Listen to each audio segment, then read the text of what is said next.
नमस्कार, आपका शहर आपकी खबर देख रहे हैं आप और मैं हूं आप सबके साथ अनूप। सबसे पहले बात एक ऐसी खबर की जो रिश्वतखोरी से जुड़ी है। छपरा के जिला अग्निशमन पदाधिकारी कन्हैया यादव पर दुकानदारों से रिश्वत मांगने का आरोप लगा है। रिश्वत लेने का एक वीडियो भी सामने आया है जिसमें कन्हैया यादव एक दुकानदार से एनओसी देने के नाम पर 5,000 रुपए रिश्वत लेते दिख रहे हैं। जो तस्वीरों में दिख रहा है उसके मुताबिक कन्हैया यादव साहिबगंज के एक दुकान में पहुंचते हैं जहां वो एनओसी देने के नाम पर दुकानदार से उगाही करते हैं। पैसे लेने के बाद भी उनका लालच कम नहीं होता और दुकानदार से एक हेल्थ ड्रिंक्स का डिब्बा फ्री में लेकर निकल जाते हैं और बदले में एक ऐसा सर्टिफिकेट देते हैं जिस पर उनका ही सिग्नेचर नहीं है। जब दुकानदार को पता चलता है कि एनओसी के नाम पर कोई राशि नहीं ली जाती है तो दुकानदार ने अपने दुकान में लगे सीसीटीवी कैमरे की वीडियो के साथ डीएम से शिकायत की। इसके बाद ये पूरा मामला सामने आ गया। डीएम ने इस मामले में जांच के आदेश दिए हैं, लेकिन बड़ा सवाल है कि सरेआम इस तरह की खुलेआम रिश्वतखोरी कहीं ना कहीं अफसरों के काम करने के तौर तरीकों पर सवाल खड़े कर रहा है।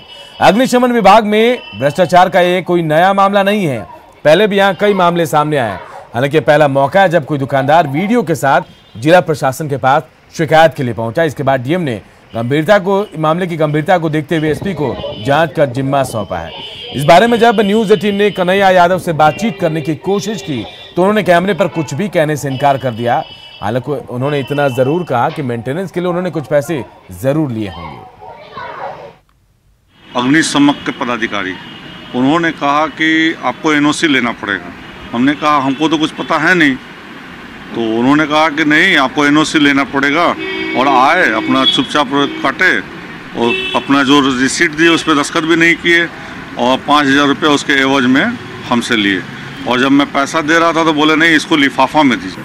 अभी आपके माध्यम से ये पता चला है, अब इसके वीडियो की सत्यता की पुष्टि करा लेते हैं, एसपी साहब से भी जांच करवा लेते हैं, फिर जो भी कानून सम्मत कार्रवाई होगी की जाएगी, जो भी दोषी होंगे उनके ऊपर।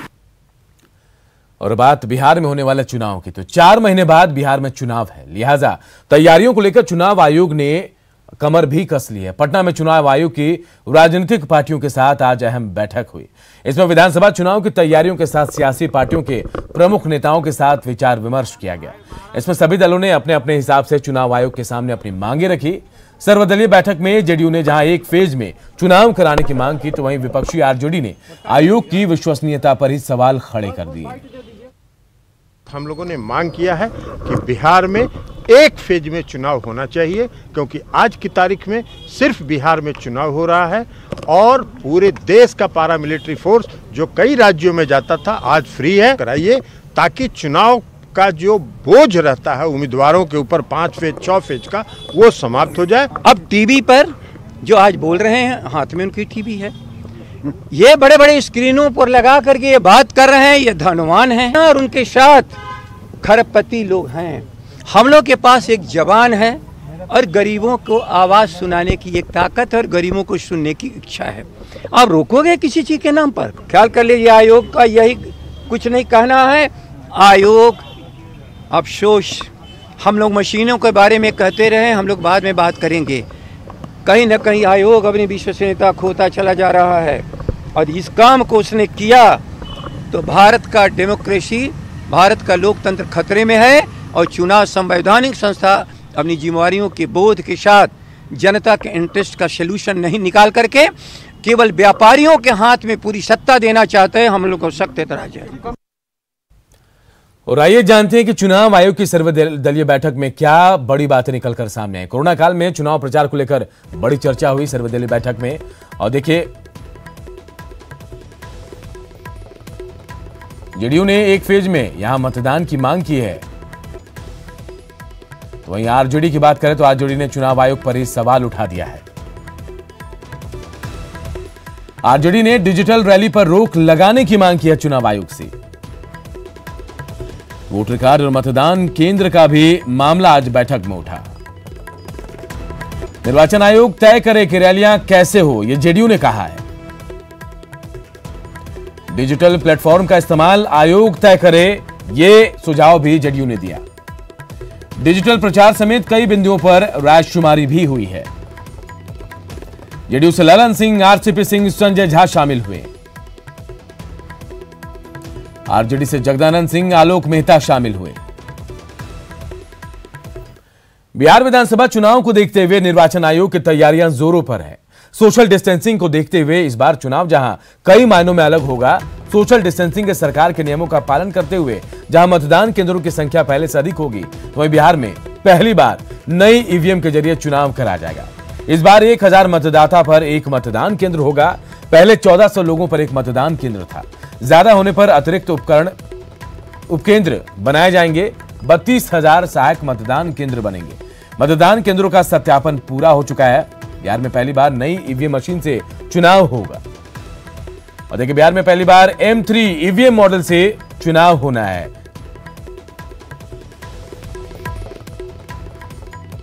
जो तैयारियां हैं चुनाव आयोग की, वो हम आपको ग्राफिक्स के जरिए बता रहे हैं। बिहार राज्य के लिए भारत निर्वाचन आयोग ने प्रत्येक मतदान केंद्र पर अधिकतम 1400 निर्वाचकों की संख्या को निर्धारित किया था, लेकिन कोविड-19 के चलते प्रत्येक मतदान केंद्र पर अब अधिकतम 1000 ही मतदाता संबंध जुड़े रह सकते हैं। अब आप बुझिए कि जिस मतदान केंद्र पर 1000 से ऊपर मतदाता हैं, वहां मतदाताओं की संख्या उस मतदान के वहां एक अतिरिक्त सहायक मतदान केंद्र बनाया जाएगा और दोनों मतदान केंद्र में लगभग बराबर मतदाता रहेंगे। बिहार विधानसभा चुनाव के पहले तमाम सियासी पार्टियां जातीय समीकरण सेट कर लेना चाहती हैं और इसी खेल में फिलहाल राजनीतिक पार्टियां जो है मिशन आर पर लग गई है। आखिर क्या है बिहार की सियासत का आर फैक्टर, इस रिपोर्ट से जानते हैं।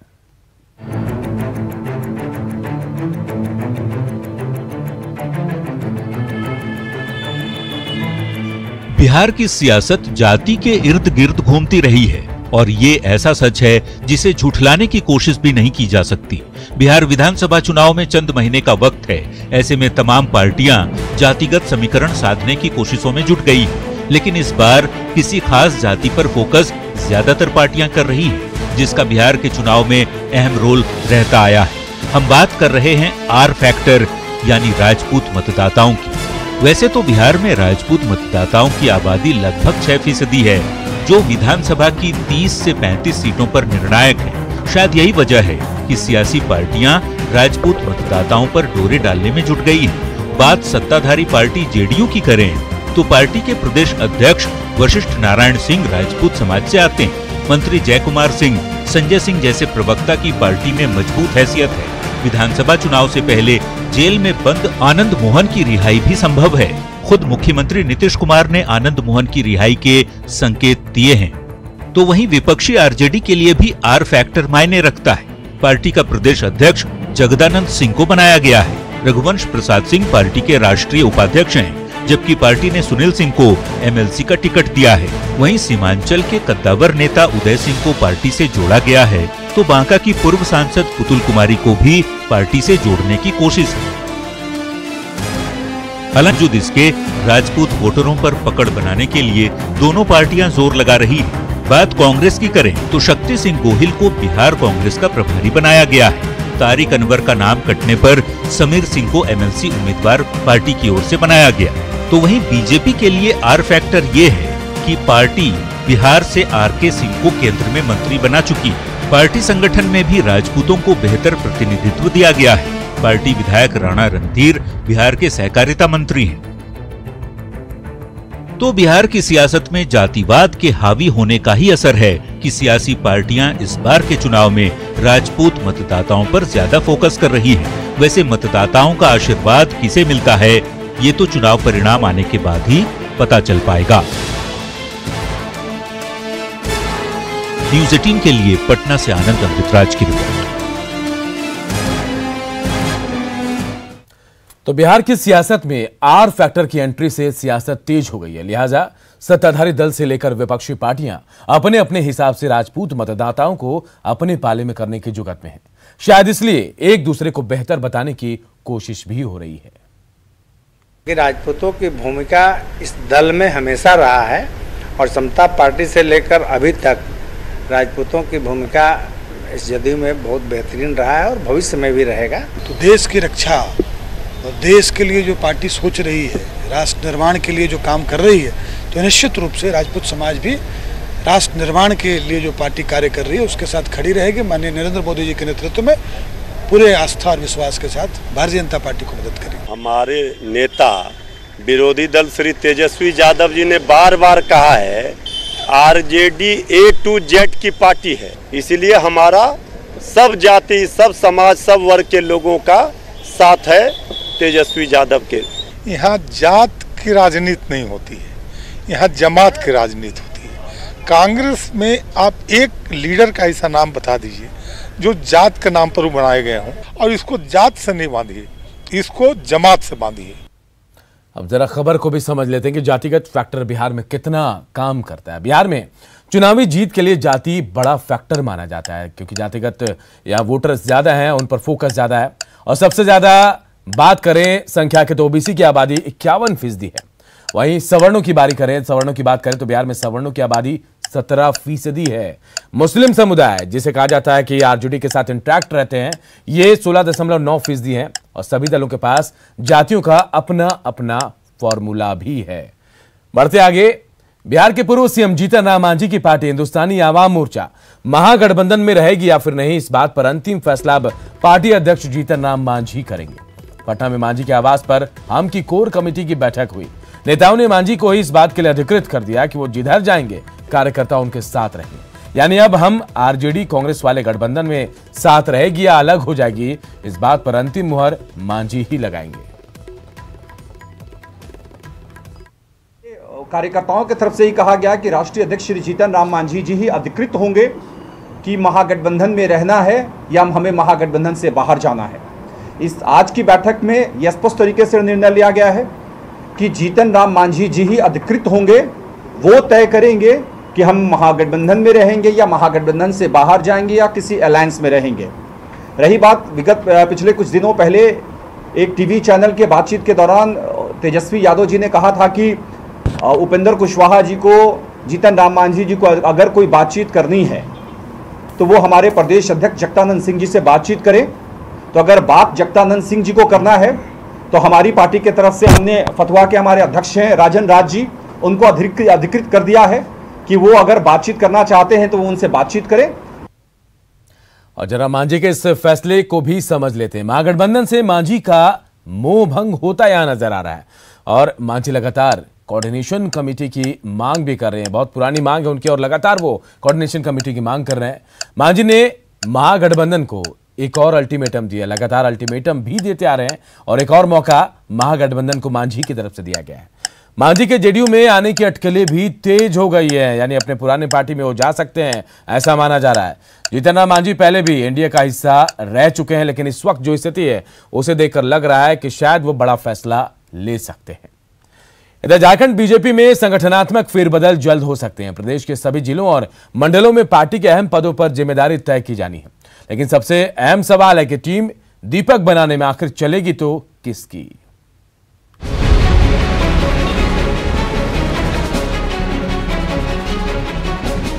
झारखंड बीजेपी टीम लक्ष्मण गिलुवा से अब टीम दीपक बनने की दिशा में तेजी से आगे बढ़ रही है। पार्टी प्रदेश अध्यक्ष दीपक प्रकाश के नेतृत्व में काम करने वाली नई टीम की शक्ल कैसी होगी, इसी पहेली को पार्टी के तमाम नेता और कार्यकर्ता अपनी पहुंच, पैरवी और जुगाड़ से सुलझाने में जुटे हैं। रांची के प्रदेश दफ्तर से लेकर तमाम जिलों, मंडलों और अंतिम इकाई तक नई टीम का गठन होना है। ऐसे में जिम्मेदारी से पहले दावेदार का इतिहास, भूगोल और प्रोफाइल भी खंगाला जा रहा है। सवाल है कि क्या दीपक की नई टीम में स्थानीय चेहरों को मौका मिलेगा? पुराने पर कितना भरोसा और नए को मौका कब मिलेगा? अर्जुन मुंडा, रघुवर दास और बाबूलाल मरांडी में आखिर किसका खेमा मजबूत है? मंडल अध्यक्ष पद के दावेदारों के चयन का आधार क्या है? सर्वस्पर्शी हमारी टीम रहेगी और कह सकते हैं कि जीवंत इकाई रहेगी और समाज के सभी वर्गों के साथ साथ नए और पुराने का आशीर्वाद और जोश और होश दोनों का मिश्रण रहेगा। बीजेपी में सांगठनिक ढांचे के लिहाज से प्रदेश के 26 जिलों और 513 मंडल स्तर पर पार्टी के संगठन को खड़ा करने की जिम्मेदारी दीपक प्रकाश पर है। लिहाजा हर समुदाय और जाति को साथ लेकर चलने का दावा भी हो रहा है। सौभाग्य से हमारे पास माननीय बाबूलाल मरांडी जी, अर्जुन मुंडा जी, रघुवर दास जी जैसा नेता, तीनों मुख्यमंत्री हमारे साथ हैं और ऐसे कई लोगों का आशीर्वाद जिनके कारण भारतीय जनता पार्टी इस स्थान पर पहुंची है, सबका आशीर्वाद और सहयोग मिलाकर के पार्टी को जीवंत, सक्रिय और धारदार बनाएंगे। प्रदेश बीजेपी की पुरानी टीम को तत्कालीन अध्यक्ष लक्ष्मण गिलुआ ने रघुवर सरकार के कार्यकाल में साल 2016 में बनाया था और अब संगठन की मजबूती के लिए नई टीम बनाने की अग्नि परीक्षा दीपक प्रकाश को देनी है। संघ के करीबी और तीनों पूर्व मुख्यमंत्रियों से बेहतर तालमेल रखने वाले दीपक सर्वसम्मति और आम राय से ही आगे बढ़ना पसंद करेंगे, लेकिन अहम सवाल अब भी यही कि टीम दीपक में आखिर किसकी चलेगी। न्यूज़ 18 के लिए रांची से संजय कुमार सिन्हा की रिपोर्ट। जन वितरण प्रणाली दुकानों में राशन उठाव के नाम पर अनाजों की कालाबाजारी आम है। कैमूर में ऐसा ही एक मामला सामने आया, जहां पिछले 10 सालों से मृत व्यक्ति के नाम पर राशन उठाया जा रहा था, लेकिन जरूरतमंदों को राशन नहीं मिल रहा। ये रिपोर्ट देखिए। जिनको मिलना चाहिए राशन, वे काट रहे हैं दफ्तरों के चक्कर। जी हाँ, ये हम नहीं कह रहे, ये कहना है कैमूर जिला के रामगढ़ थाना के नोनार पंचायत के ग्रामीणों का। ग्रामीणों ने इसकी शिकायत डीएम कार्यालय में की। डीसीएलआर द्वारा मामले की जांच भी की गई, लेकिन ग्रामीण चाहते हैं कि मामले की जांच डीएम के निर्देशन में हो। मुर्दे का राशन कार्ड बना है, आज जो 10 साल पहले मर गया। हम गए थे एक दिन एमओ के पास कि हमको नया राशन कार्ड कितना सूची बन के दिखाया, तो उसमें सुखदास चमार जो है बरसों पहले मर चुका है। हम 6 आदमी का बना था, उसमें उसका भी नाम देखे। हमें 2 साल से राशन नहीं मिल रहा है और 10 से 15 लोगों को जो मृतक है उन्हें राशन मिलता है, जो लोग जीवित हैं उन्हें राशन नहीं मिलता है। हमें 2 साल से राशन नहीं मिल रहा है। तो इसी को लेकर आप आवेदन दिए हैं? जी हाँ, इसी को लेकर के हम आवेदन दिए हैं। हमारा कोई सुनवाई नहीं हुआ अभी तक। तो अफसर तो आए थे जांच करने के लिए, क्या बोले, क्या आश्वासन दिए? सर आए थे जांच करने के लिए, तो बोले थे कि तुम्हारा 2 महीने का राशन है। जिला आपूर्ति पदाधिकारी कहते हैं कि इस तरह का मामला उनके संज्ञान में भी आया है, जांच कराई जा रही है। आरोप सही पाए जाने पर कार्रवाई भी होगी। हालांकि उनका ये भी कहना है कि किसी परिवार में यदि उसके मुखिया की मृत्यु हो जाती है, फिर भी उस परिवार को राशन मिलते रहता है। हो सकता है ये मामला ऐसा भी हो। मामला अगर यदि ऐसा संज्ञान में आया है आपकी बात में, तो इसकी सर्वप्रथम तो मैं जांच करवा लूंगा संबंधित एमओ से या फिर एसडीओ साहब से। लेकिन मृतक यदि होंगे, वो मुखिया यदि मृतक होंगे, तो उनके परिवार वाले जरूर होंगे। उनके परिवार वाले ई-पॉस मशीन पर जाकर के बायोमेट्रिक सिस्टम के आधार से वो जरूर राशन उठा रहे हैं। मुर्दों के नाम पर राशन उठाव का ये कोई नया मामला नहीं है। जन वितरण प्रणाली दुकानों में मुर्दों और फर्जी नामों पर राशन उठाव का खेल खूब होता है। शायद इसी को रोकने के लिए बायोमेट्रिक सिस्टम को लगाया गया। इसके बाद भी यदि राशन दुकानों में फर्जीवाड़ा हो रहा है, तो सरकार को कोई और ठोस कदम उठाने की जरूरत है। न्यूज़ 18 के लिए कैमूर से प्रमोद कुमार की रिपोर्ट। और इस बुलेटिन में फिलहाल इतना ही, लेकिन खबरें लगातार जारी है। देखते रहिए न्यूज़ 18 बिहार झारखंड।